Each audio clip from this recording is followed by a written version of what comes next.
Shalom, shalom, Israel. First of all, I'd like to give all honor and glory to Yahweh, and I do so by Shem Mashakal Shah.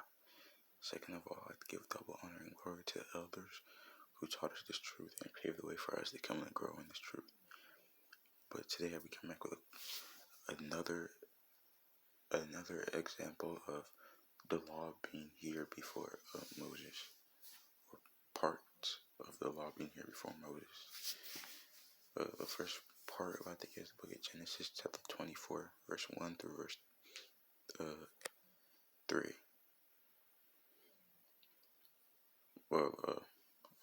Verse 1 through verse 4. Genesis 24, verse 1. And Abraham was old and well stricken in age, and the Lord had blessed Abraham in all things. So like the Most High just blessed Abraham in all things, but Abraham was old. Verse 2. And Abraham said unto his eldest servant of his house, that ruled over all the things that ruled over all that he had, put, I pray thee, thy hand under my thigh. Verse 3. And I will make thee swear by the Lord, the God of heaven, the God of the earth, and the God of the earth, that thou shalt not take a wife unto my son of the daughters of the Canaanites among whom I dwell, but thou shalt go unto my country and my kindred, and take a wife unto my son Isaac. Kind of like this Abraham telling one of his servants to not take any of the Canaanites for Isaac, but like to go back to like basically Ur of the Chaldees, where Abraham used to live at, and like to take a wife of his kindred, who later is Rebecca. Like if you read on later, but like Abraham just not wanting to stay.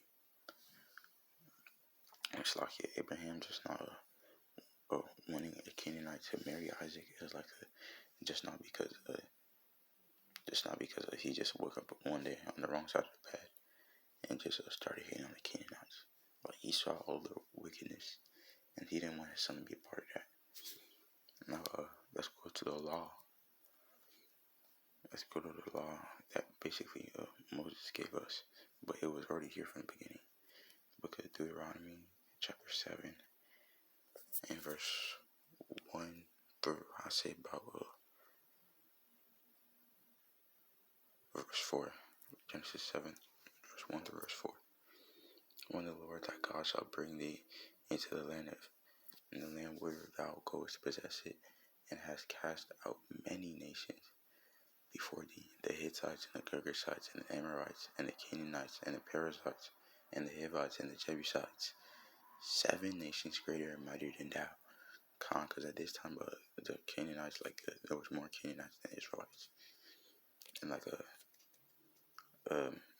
some of them had like fenced cities, and we were just walking around in the wilderness.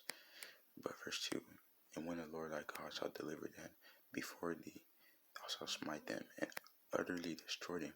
Thou shalt make no covenant with them, nor show mercy unto them. So like it was a commandment to utterly destroy them Canaanites. But verse 3, neither shalt thou make marriages with them. Thy daughter thou shalt not give unto her son, it's like his son, nor his daughter thou shalt not take unto thy son. So like we're not supposed to marry with the Canaanites. Like it's a law from the Most High. So like Abraham already knew this in the spirit. Verse 4, for they will turn away thy sons from following me. Because like say Isaac married a Canaanite, it's like I believe how Esau did. Like even though Esau was a wicked man, but like say Isaac married a Canaanite, like his heart would just went off, cause like the Canaanites are just off and have evil spirits. So like Isaac would have went off, and also King Ahab, but that's another story. For they will turn away thy son from following me, and that they may serve other gods. So the anger of the Lord be kindled against you, and destroy you, and the story suddenly calm. Like they will turn us from the Most High to serve other gods. Like that's why it's a sin to marry a Canaanite. But this is just another example of the law being here before Moses. But also, somebody got edified. I'd like to give all honor and glory to Yahweh. And I do so by Shem Mashkiel Shah. And I pray that you, brethren, pray for me as I pray for y'all. And I pray that y'all also pray for each other. That we may endure through all these trials and tribulations, and our faith may not weaken, but get stronger. Shalom.